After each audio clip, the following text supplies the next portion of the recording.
नमस्कार मित्रांनो, चांगलं न्यूज चॅनलमध्ये आपलं स्वागत आहे। मित्रांनो, महायुती सरकारने राज्यातील महिलांसाठी लाडकी बहीण योजना सुरू केली। या योजनेअंतर्गत ज्या कुटुंबाचं उत्पादन 2 लाखाच्या आत आहे अशा कुटुंबातील लाभार्थी महिलांच्या खात्यात दर महिन्याला 1,500 रुपये जमा करण्यात येतात। ज्या महिलांचं वय 18 ते 65 वर्षादरम्यान आहे अशा महिलांना या योजनेचा लाभ दिला जातो।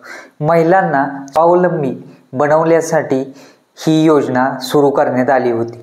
ही राज्य सरकारची एक महत्त्वाकांक्षी योजना आहे। या योजनेअंतर्गत आतापर्यंत नोव्हेंबर महिन्यापर्यंतचे हप्ते लाभार्थी महिलांच्या खात्यात जमा करण्यात आलेले आहे। डिसेंबरचा हप्ता देखील लवकरच जमा होण्याची शक्यता आहे। दरम्यान महाराष्ट्र विधानसभा निवडणुकीमध्ये लाडकी बहीण योजना हा प्रचाराचा प्रमुख मुद्दा मानला होता। या योजनेचा महायुतीला मोठा फायदा झाल्याने निवडणूक निकालानंतर दिसून आलं। याच योजनेवरून विरोधकांनी सत्ताधाऱ्यांवर टीकेची झोड सुद्धा उठवली होती, तर दुसरीकडे सत्ताधाऱ्यांकडून देखील विरोधकांना तोडीस तोड प्रत्युत्तर दिलं जात होतं। त्यातच जर महायुतीचं सरकार पुन्हा सत्तेत आलं तर लाडक्या बहिणींना 1,500 नव्हे तर 2,100 रुपये देऊ अशी घोषणा महायुतीकडून करण्यात आली होती।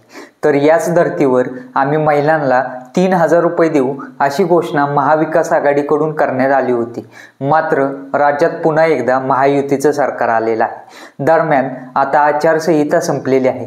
लाडकी बहीण योजनेबाबत मोठे अपडेट आहे, ती म्हणजे लाडकी बहीण या योजनेसाठी अर्ज करण्यासाठी अंतिम मुदत 15 ऑक्टोबरपर्यंत देण्यात आलेली होती। त्यानंतर 16 ऑक्टोबरला विधानसभा निवडणूक कार्यक्रमाची घोषणा झाली आणि आचारसंहिता लागली। या योजनेतील ज्या महिलांच्या अर्जाची छाननी बाकी होती ती तेव्हा आचारसंहितेच्या कचाट्यात सापडली होती। मात्र आता आचारसंहिता संपल्यानंतर उर्वरित अर्जाची छाननी प्रक्रिया लवकरच सुरू करण्यात येणार आहे। त्यानंतर लाभार्थी महिलांची अंतिम यादी ही बनवण्यात येणार आहे।